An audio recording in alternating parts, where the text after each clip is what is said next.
Hey everyone, welcome to another episode of Extra Time TV. This is Andre Suklal. I'm Kevin Campbell. And Kevin, we're going to speak about some local football for our international people. We have a lot of people in Houston and, Winnipeg and Toronto. So thanks for watching us. Yeah. Appreciate that. Also our buddy Miguel he's in Finland right now, I think. So, that's pretty good. Yeah. But we're going to speak about some local football.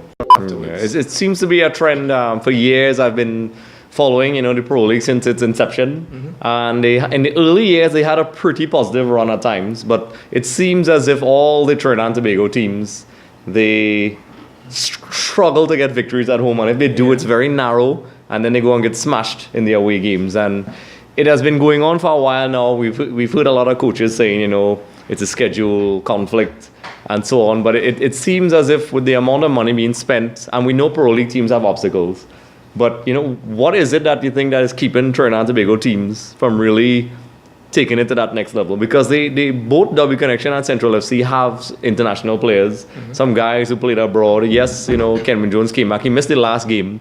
But, Kevin, what do you think is the... I'm going to go with two opinions. The first one is that there's a drain. Yep. There's the players that we have often go to lower leagues outside of the country. Yeah. If you look at the connection, guys like Marshall and Winchester, they went to lower division clubs in Mexico. Yeah. So they're taking our best players and they're just leaving. And I think that the turnover is so high that you can't have any continuity because teams are just losing players and okay, hey, come, let's play. So I don't think that continuity is there to keep a team and to build that momentum on the training pitch so they can take that onto the field. I think that's really non-existent. The coaches try their best. I like what Feve is doing. Yep. I really like what he's doing. But I think gone are the days when I remember Ttproleague played the Revolution in the Center of Excellence when it was like probably 6-7 years ago. Yep, probably. And they really wiped the floor with the Revs. The Revs had a lot of star players. Stevie Nicol, that guy is in ESPN, he was their coach. Yep. And they had no answer to Ttproleague, home and away. So I like your point where in the past we were good, but now it's proving to be a big obstacle to get past this stage. Yeah. And I think that going forward, we would need to really keep some of our players, probably bring back some players, which we are doing. Yeah.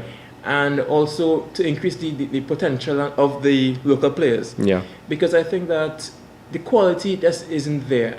When I mean quality, I mean both on the field and psychological quality. Yes. I don't think it's there to make that next step. I think it definitely tapped into something. The psychological aspect is something, I think in all sports in Trinidad, people are now starting to understand that is a very huge part of the game. Yeah. And sometimes I think they are mentally defeated before they even start the game. I know some of these guys personally. I've seen them play.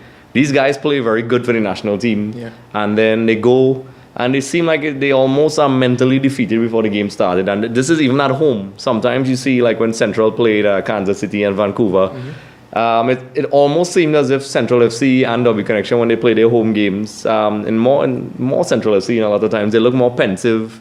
Didn't want to lose the ball, and then they would score and then usually concede sloppy goals. They were obviously nervous, and that psychological hurdle, I think, is something, even with the national team as well, that needs to be addressed because a lot of players, goes back to the turnover you were talking about. Central FC lost players like Willis Plaza, Atula Guerra, and John Michael Williams missed the first couple games, which I think he would have been a key element. He's a leader. Yeah. W Connection, Winchester and those guys left. And these are the kind of guys, maybe if you hold on to them for maybe one more year. And it's a problem I saw with this, the Argentine league as well.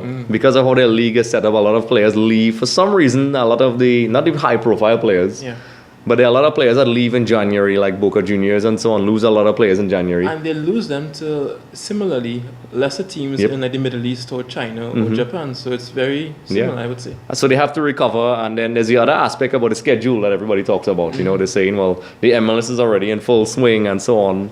But I'm thinking, all right, so this has been happening for a couple of years. There's a couple of ways you could look at this. Keep, I guess, complaining about it.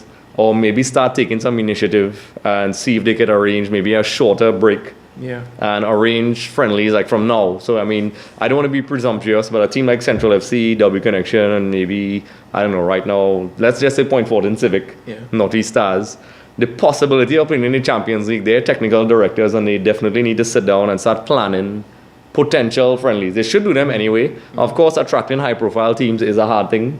There's a lot of organization that goes behind it. But if they could play high-profile teams before the Champions League, I think it will go a long way to improve their performance. Because the first game, they always knocking that roster out, they don't perform. And I know that's easier said than done.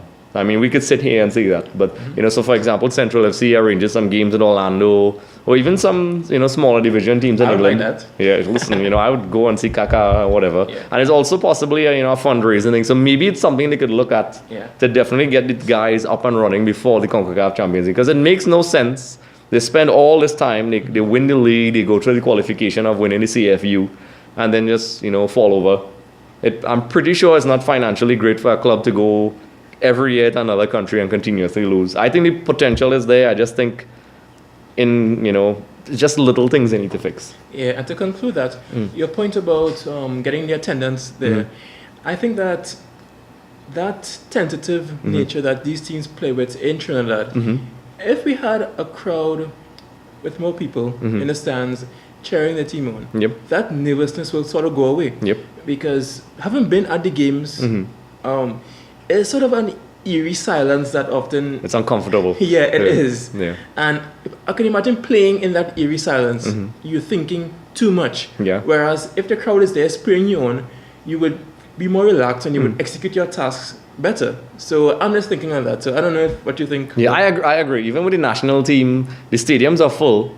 But, you know, one thing that I have to take, you know, I criticize all local fraternity for is that nobody's scared to come to Trinidad. When people come to Trinidad, nobody's like, then the opposition players almost seem like they're comfortable here. And we should really be making them feel uncomfortable. That's how it is all over the world. But, you know, we generally like to say Trinidadians are friendly. There's just nothing on DNA. But, you know, you're right. It's so uncomfortable. The players don't have that intensity and the crowds behind them. And I spoke to a lot of these players. And there's a couple guys, everybody probably heard those guys, you know, love them or hate them, the Central FC guys who sing. You see them at the national team games. The players say that they do react to these guys. When the crowd starts cheering, it gives them that extra oomph to run. But when they're not motivated, and this is a reflection on maybe the league as well, maybe that's why they're trying to address the attendance, is that they understand that it's a huge problem, not just for revenue, but just the atmosphere of the game. Yeah. Here with Andre. Next game, I'm going to go with some firecrackers and... Kevin and I are going to become ultras. We'll decide which team. We may be Trinidadian ultras, since we're going to support every Trinidadian team. Flares, firecrackers. I know. Kevin will intimidate the guys when they take corners. Who knows? Who knows what goes on in Kevin's mind? The angry mind of Kevin. Okay, everyone, and don't forget, if you like and subscribe our YouTube page, Extra Time TV, you instantly qualify for the opportunity to win 2 tickets to the Trinidad and Tobago versus Costa Rica on November 2016.